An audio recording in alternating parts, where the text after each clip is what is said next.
Some of us love what we do so much so that we show up on a work day. Today is Workers' Day, and we are here because we love what we do. Not only that, we love you guys so much, so we make sure that you are entertained and also informed throughout your holiday. And tell me how you're celebrating Workers' Day on the social media platforms.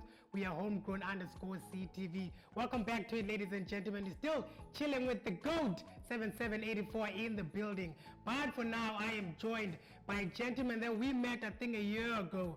Total Ty and I were so in awe during the interview when we had a chat with him, and also blown away the time he got to perform.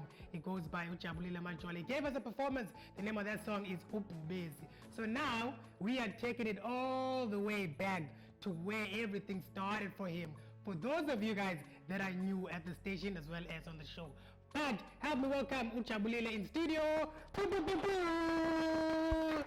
My brother, how you doing? Yeah, Pila, how are you? I'm great, thank you. I wanted to tell you that I'm always obviously happy when I see you perform here in studio. I'm yet to see you in front of a crowd. So I want to watch you someday when you have a show up, buy tickets, and actually witness what you do in front of a crowd, because you have a beautiful voice and music as well. Thank you, man. On the 2nd of May, I'm playing a show at St. George's in Cape Town. Ooh, that's even better. That is tomorrow. Make sure that I get my tickets because I have so much money in the bank. And you guys make sure that you go out there, get your tickets as well, and come and join me with Jabulile Majola. And myself, a lot of people come through and enjoy his music. But he is from a KZN. Some of you guys know, some may not know. I'm from a Kailija. And I know that it shaped me so much as far as the type of music that I listen to.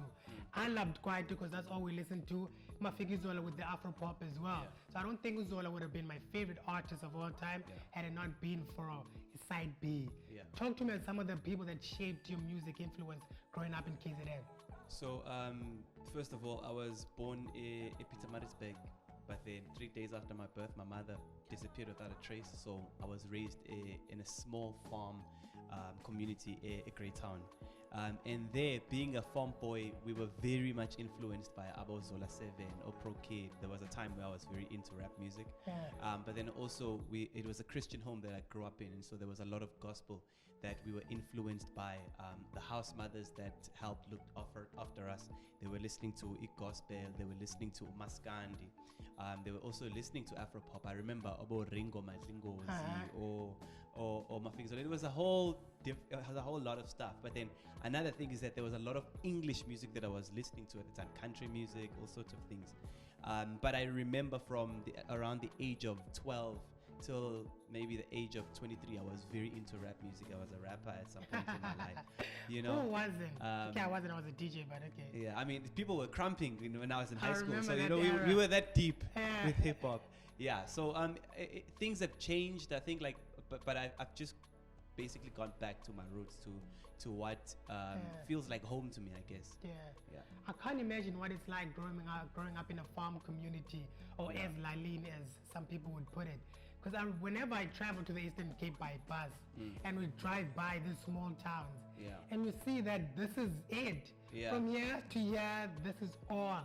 This is all they know. This is all they see all day, every day. I can't imagine how I would have turned out had I not been a Kasi dude and maybe a farm dude. How has that been for you? I think one thing about it, it's something that I don't want to lose. It's the fact that the world is very big. There is a world out there. I think when you're coming, having lived in the city for a while, I'm not a city boy. So having lived in the city for a while, I've realized that because of convenience, the world has become so small. And I think you can miss a lot of things as far as wonder and the majesty of life, you know. And mawufika maplazini, where there's no street lights. When it's dark, it's dark. It's nighttime. You must go to sleep. People sleep on the farms because there's no light at night. You know, there's no noise. You know what I'm saying? I noticed that even in the most silent hour in the city, there's still that hum that shows that you are living in a very lively kind of place, and that makes the world very small for you. And so, the imagination of people that come from Eslalini maybe, or from farming communities, I do believe that you hear it in their music, you hear it in how they express themselves and how they are bemused or fascinated by izinto in the city as in abazibona.